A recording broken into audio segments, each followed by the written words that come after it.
How many times have you heard yourself saying yes to the wrong things? Overwhelming requests, bad relationships, time-consuming obligations?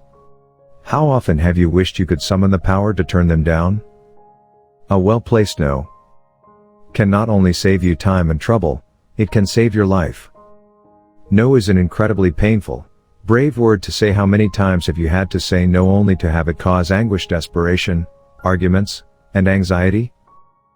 But you have the right to say no to anything that is hurting you, to standards that no longer serve you, to people who drain you of your creativity and expression, to beliefs that are not true to the real you.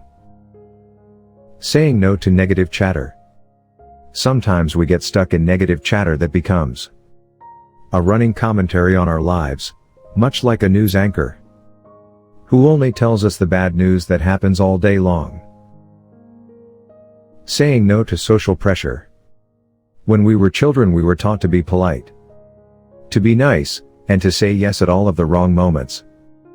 This leads us to be pressured by colleagues, institutions, bosses, friends, and family to attend to their needs. Saying no to people you know are not good for you.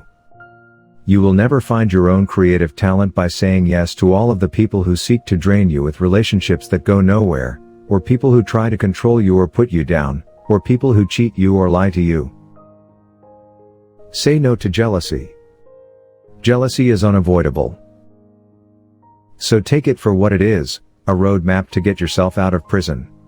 Jealousy is a guide to what is going on inside of you. It's never about the other person.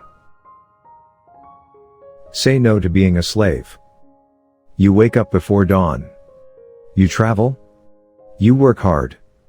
You come home late. You're feeling stuck. You're mildly depressed and may take medication for this. And you have trouble sleeping and digesting. For all of your slaving away, all your boss has to say is you're fired, and that's the end.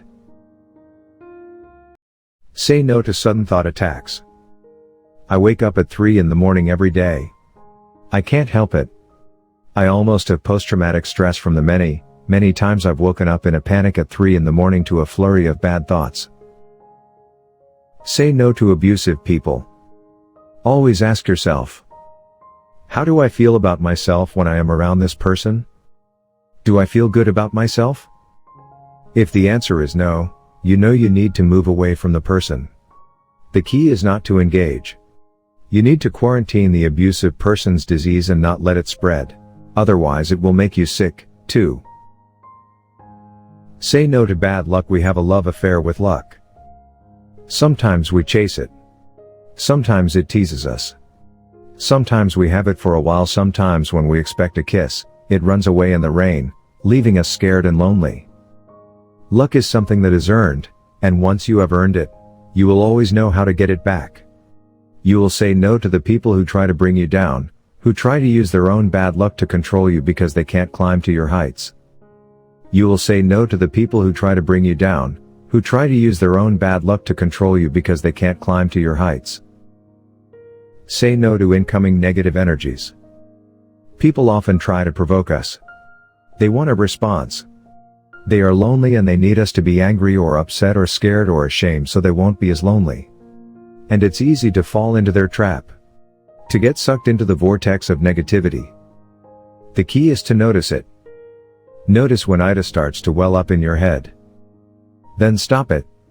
Say no to it. Say no to self-sabotage.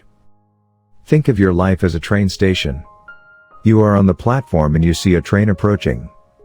You really want this train to be your train. But this train is not meant to stop here. Sensing that the train is not stopping, you jump onto the tracks, to the horror of all the people around you.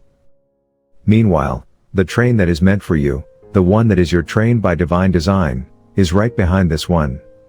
Only you cannot see this because you are too busy causing unnecessary drama. To say no to self-sabotage, get out of the train tracks and accept the flow of life. Let the train continue, wish it well as it leaves, and trust that yours is coming. That's all it takes. Say no to an untimely death. Often we are given recipes for success to get motivated, to find purpose. Make your to-do lists. Do this. Do that. Take these pills and call us in the morning. Sometimes it's important to not do more things, even if you think those things will improve your life. Sometimes it's important to do less in order to attract abundance. There's a very simple trick to living longer. And it doesn't involve doing more things. We almost feel silly telling you this. Don't do things that will cause you to die. Say no to mindless selfishness. Many people say, live life like it's your last day. We get it. Learn to appreciate everything around you. But often people take that expression to mean that you should live life without caring. That you can do anything you want because tomorrow might not arrive. Think of someone you love. Or many people you love. Here's a new saying to try out. See how this improves the interactions you have today. Treat everyone else as if it's their last day. Even though it may sound a little morbid to imagine that people around us are about to die, in reality, this simple mind trick helps us let go of the mindless selfishness that occupies most of our thoughts. Good things can happen to you when you learn to say no. When you protect yourself from the people and situations that will hurt you. When you shield yourself from the stories and myths your colleagues, friends, family, and institutions use to control you. When you finally say no to the inner conditioning and psychology that your brain forces on you in its misguided attempts to protect you. The power of no can free us from the society, the institutions, the friends, loves, colleagues, bosses, and belief systems that tried to build a cage around us. Those that tried and still try to control us. Always remember, it's one thing to say no. It's another thing to have the power of no.